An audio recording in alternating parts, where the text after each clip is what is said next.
செங்கோட்டையன் ஆதரவாளர்களின் கட்சி பதவியும் பறிக்கப்பட்டுள்ளது. இது குறித்தான மேலும் விவரங்களோடு இணைந்திருக்கிறார் ராஜகுமரன். ராஜகுமரன், நீங்கள் தொடர்ந்து விவரங்களை பகிரலாம்.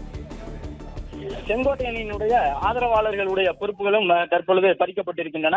அதன் அடிப்படையில் அவருடைய ஆதரவாளர்களாக இருந்த ஈரோடு புறநகர் மேற்கு மாவட்டத்தை சார்ந்த நிர்வாகிகள் செங்கோட்டையன் நடத்தியிருந்த ஆலோசனை கூட்டத்தில் பங்கேற்ற அனைவருமே கட்சி பொறுப்புகளில் இருந்து விடுவிக்கப்பட்டிருக்கின்றார்கள். அதன் அடிப்படையில் ஈரோடு புறநகர் மேற்கு மாவட்டத்தை சார்ந்த நம்பியூர் வடக்கு ஒன்றிய செயலாளர் சுப்பிரமணியம் அந்த பொறுப்பில் இருந்து விடுவிக்கப்பட்டிருக்கின்றார். அதே போன்று நம்பியூர் தெற்கு ஒன்றிய செயலாளர் ஈஸ்வரமூர்த்தி, கோபிச்செட்டிப்பாளையம் மேற்கு ஒன்றிய செயலாளர் குறிஞ்சிநாதன், அந்தியூர் வடக்கு ஒன்றிய செயலாளர் தேவராஜ், அத்தானி பேரூராட்சி செயலாளர் SS ரமேஷ் மற்றும் அத்தானியினுடைய துணை செயலாளர் பேரூராட்சியிலே மருதமுத்து உள்ளிட்டவர்கள் ஈரோடு மண்டலத்தினுடைய தகவல் தொழில்நுட்ப பிரிவு துணை செயலாளராக இருக்கக்கூடிய KS மோகன்குமார் இன்று முதல் அவர்கள் வகித்து வரக்கூடிய பொறுப்புகளில் இருந்து விடுவிக்கப்படுகின்றார்கள் என்ற ஒரு அறிவிப்பினையும் எதிர்க்கட்சி தலைவர் அதிமுக பொதுச் செயலாளர் எடப்பாடி பழனிசாமி வெளியிட்டிருக்கின்றார்.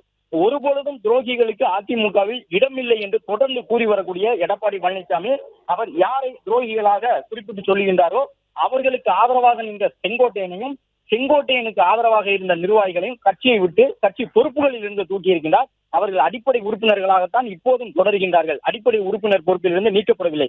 ஆனால் அவர்கள் வகித்து வரக்கூடிய பொறுப்புகளில் இருந்து நீக்கப்பட்டிருக்கின்றார்கள். அமைப்பு செயலாளர், மாவட்ட செயலாளர் பொறுப்புகளில் இருந்து செங்கோட்டையன் நீக்கப்பட்டிருக்கின்றார். ஈரோடு புறநகர் மேற்கு மாவட்டத்தினுடைய பல்வேறு ஒன்றிய செயலாளர்கள் செங்கோட்டையன் நடத்தியிருந்த அந்த ஆலோசனை கூட்டத்திலே பங்கேற்றிருந்தார்கள். அவர்களும் தற்பொழுது அந்த பொறுப்புகளில் இருந்து விடுவிக்கப்பட்டிருக்கின்றார்கள். மிகப்பெரிய நகர்வாக இது அதிமுகவிலே பார்க்கப்படுகின்றது. அதிமுகவினுடைய உட்கட்சி விவகாரம் மீண்டும் ஒரு முறை சூடுபிடித்திருக்கின்றது. கடந்த 3 ஆண்டுகளாக உட்கட்சி தொடர்பாக பெரிய அளவிலாக எந்த விதமான வெளிப்படையான மோதல் சம்பவங்களும் இல்லாமல் இருந்தது. தொடர்ந்து நீதிமன்றம், தேர்தல் ஆணையம் என்று சட்ட போராட்டங்கள் மட்டும்தான் நடந்து கொண்டிருந்தன.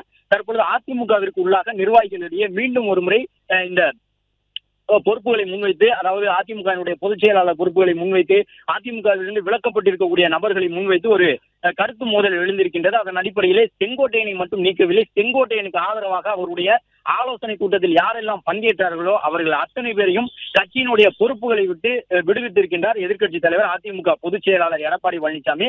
ஈரோடு புறநகரினுடைய பல்வேறு பொறுப்புகளில் இருக்கக்கூடியவர்கள் நம்பியூரினுடைய வடக்கு தெற்கு ஒன்றிய செயலாளர்கள், கோபிச்செட்டிப்பாளையத்தினுடைய மேற்கு ஒன்றிய செயலாளர், அந்தியூரினுடைய வடக்கு ஒன்றிய செயலாளர், அத்தானி பேரூராட்சியினுடைய செயலாளர், துணை செயலாளர், ஈரோடுக்கான மண்டல தகவல் தொழில்நுட்ப பிரிவின் துணை செயலாளராக இருக்கக்கூடிய மோகன்குமார் உள்ளிட்டவர்கள் அவர்கள் வகித்து வரக்கூடிய பொறுப்புகளில் இருந்து விடுவிக்கப்பட்டிருக்கின்றார்கள்.